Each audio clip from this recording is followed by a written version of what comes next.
আমরা এই সিজনে যেটা অনেক বেশি পাওয়া যায় বাজারে, সেই আমড়াটা অনেকেই এখন বাড়িতে চাটনি আচার নানা রকম করে খাচ্ছেন।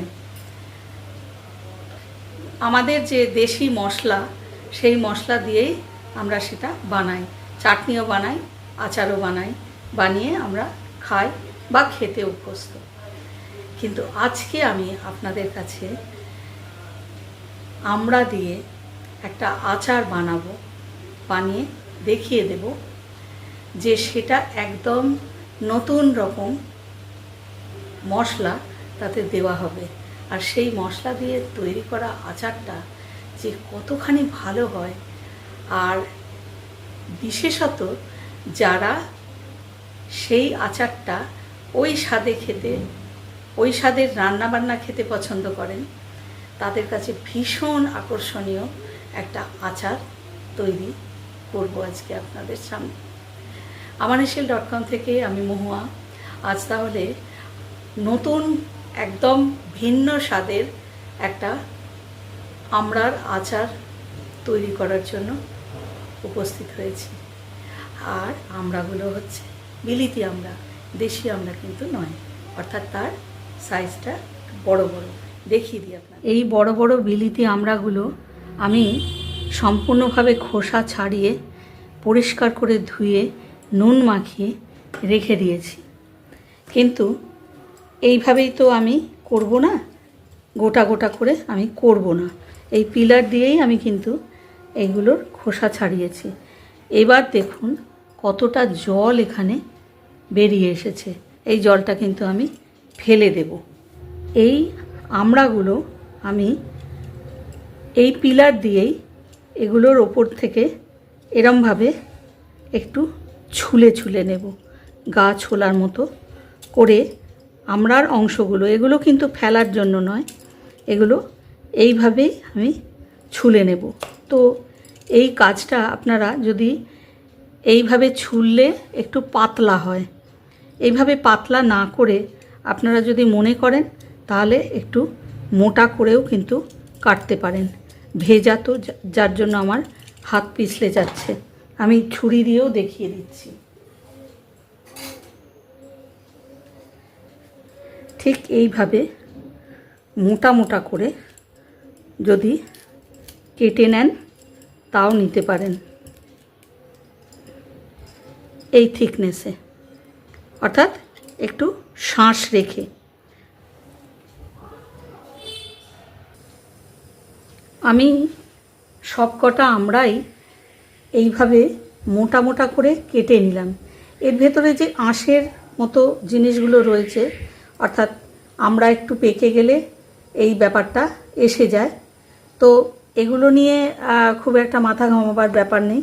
তো আমি এইভাবে মোটা মোটা করে কেটে নিলাম। আমড়াগুলোকে কেটে নেওয়ার পরে আঁটিগুলোতে যে শাঁসটুকু রয়েছে এটুকুও কিন্তু আমার আচারের মধ্যে যাবে। এবার এই টোটাল জিনিসটাকে আমি আবার একবার ভালো করে জলে ধুয়ে নেব। ধুয়ে নিয়ে আমাকে একটু শুকনো করে ফেলতে হবে।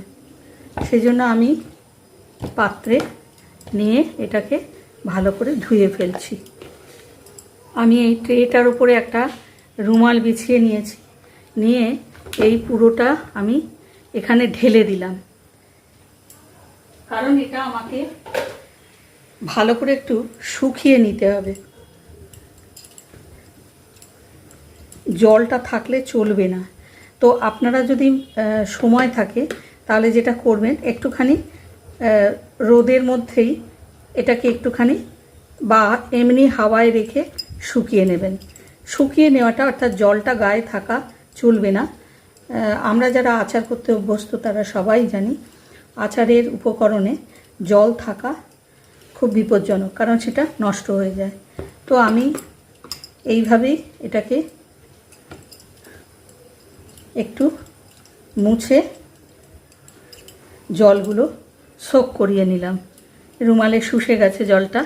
এবার আমি এখানে এই বাটিটার মধ্যে এটা ঢেলে নেব।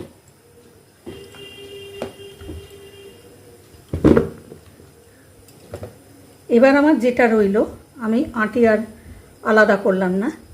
এই দেখুন পুরো রুমালটাই ভিজে গেছে। এটা আমার হয়ে গেছে, জল শুকানো আমার রেডি। দেখে নিশ্চয়ই বুঝতে পারছেন আপনারা, এটা হাওয়ায় হাওয়ায় থাকলে এমনি শুকিয়ে যাবে, জল আর নেই এটার মধ্যে। এইবার আমার আসল কাজটা করতে হবে। চলে যাব একটা বার্নারে। আমি অলরেডি আমার বার্নারেতে কড়াই বসিয়ে দিয়েছি আর গরম করতে দিয়েছি।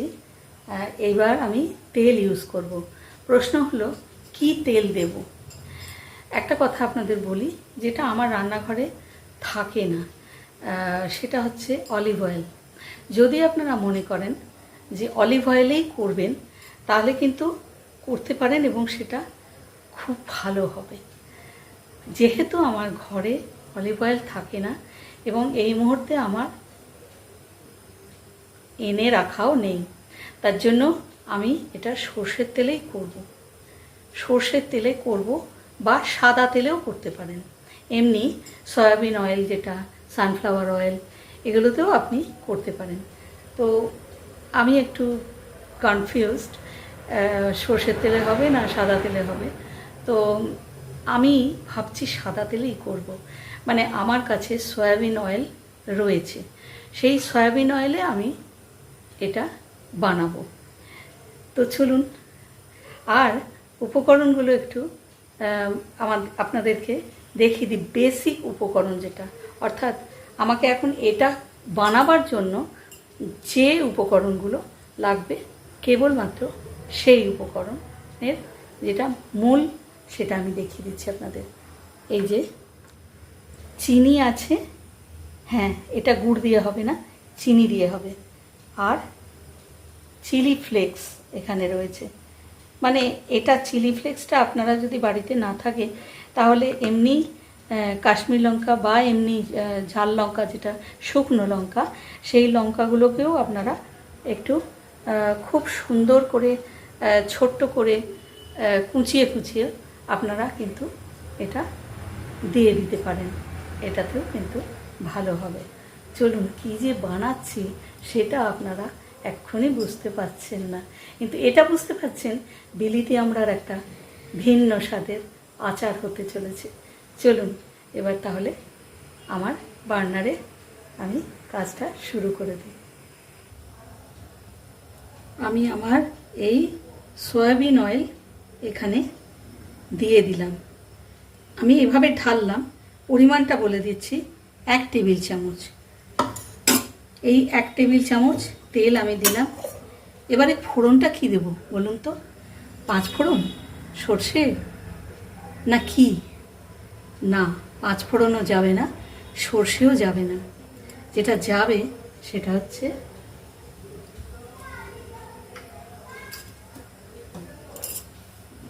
এই যে, এটা হচ্ছে জোয়ান।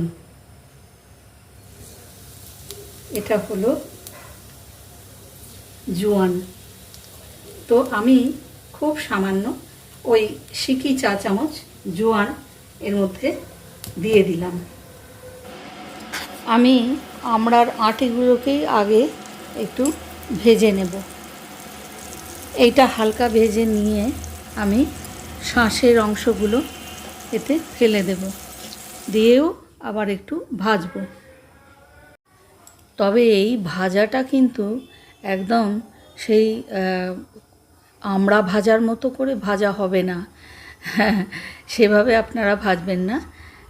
আসলে কাঁচা ভাবটা একটুখানি দূরে সরিয়ে দেওয়া নিয়ে কথা, যাতে একটু কাঁচা কাঁচা অংশটা যাতে আর না থাকে। সেটার পরে আমি পরের জিনিসগুলো অ্যাপ্লাই করব।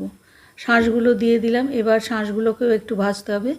শাঁসের অংশগুলো বা আমড়ার গাটা যে সাদা হয়ে আছে, সেই সাদা ভাবটা একটু কাটিয়ে নিয়ে রঙটা একটু ধরলেই আমাকে পরের ধাপে যেতে হবে। তো আমি সামান্য সিকি চা চামচ মতো নুন দিয়ে দিলাম। নুনটা কখনোই বেশি দেওয়া চলবে না, উচিতও নয়, কারণ নুন বেশি দিলে যে কোনো খাবারই স্বাদ বদলে যায়, ভালো লাগে না। রঙটা একটু পাল্টে গেছে। এবার আমার চিলি ফ্লেক্সগুলো আমি দিয়ে দিলাম। এই চিলি ফ্লেক্সগুলো কিন্তু যদি আপনাদের মনে হয় কম হলো, তাহলে সেটা আপনারা একটু বাড়িয়ে দিতে পারেন। আমিও সেটা পরে দেখে নেব। এই চিলি ফ্লেক্সটা দিয়ে আমি আবার একটু এটাকে কষাবার মতো করে নেব, যাতে ভালোভাবে সবটার গায়ে এটা ভালোভাবে লেগে যায়। এইটা দেখা, আর কিছু না, জাস্ট একটু মশলাপাতিগুলো মাখিয়ে নেওয়া। এবার আমি চিনিটাও দিয়ে দিলাম এর মধ্যে। চিনিটা আমার মোট 4 থেকে 5 টেবিল চামচ মতো ছিল। তো সেটাও আপনারা বাড়া কমা করতে পারেন পরিমাণ বুঝে। তবে হ্যাঁ, আমার মোট 8টা আমড়া ছিল। সেই 8টা আমড়ার জন্য আমার এইটা চিনিটাই যথেষ্ট। কিন্তু আপনারা যদি আমড়াটা বাড়ান তাহলে চিনি হয়তো একটু বেশি দিতে হবে। এবার আমায় জলটা দিতে হবে। জল দিয়ে নিই। অবশ্যই এটা একদম বিশুদ্ধ পানীয় জল। এইবার আমি বার্নারটাকে একটু মিডিয়াম করে দেব, যাতে এটা ফুটে যায়। শুধু ফুটবে না, এটা ঘন হবে এবং এটা জলটা সম্পূর্ণ শুকিয়ে যাবে।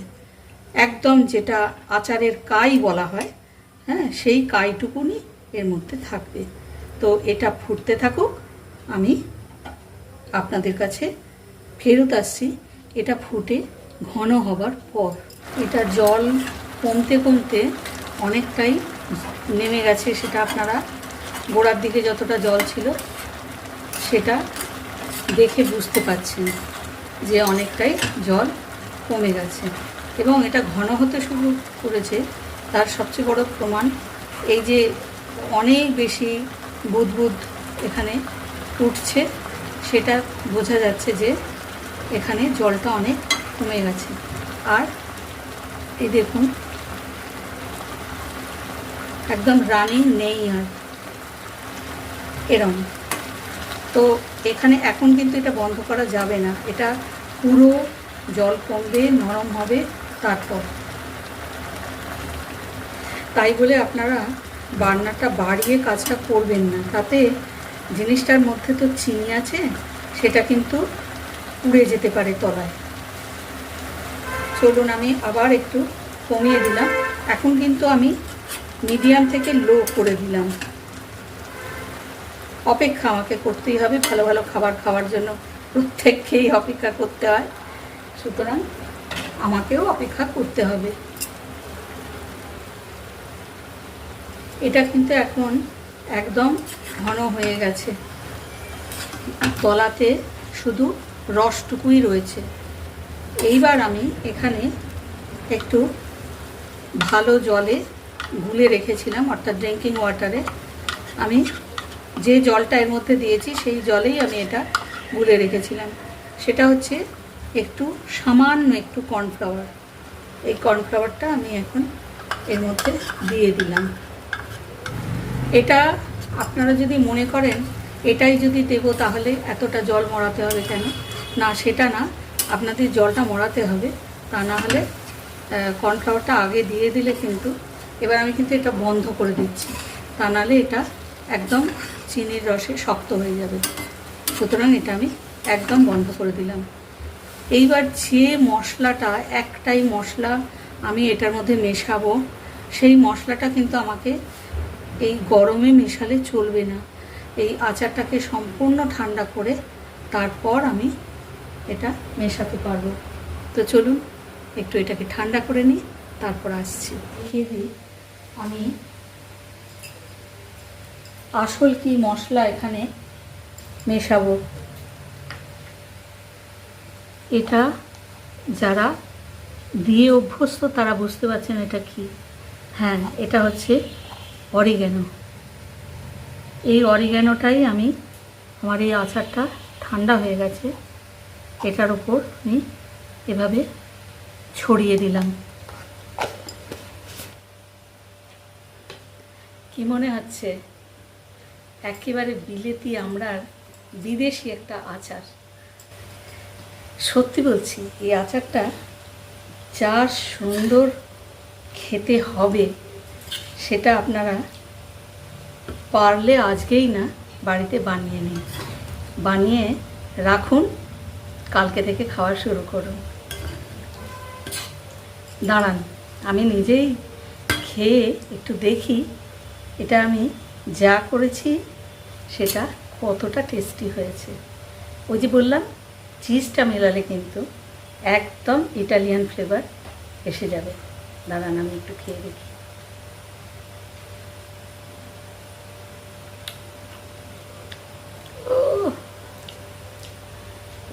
একদম ব্র্যান্ড নিউ স্বাদের একটা বিলিতি আমড়ার আচার, বিশ্বাস করুন।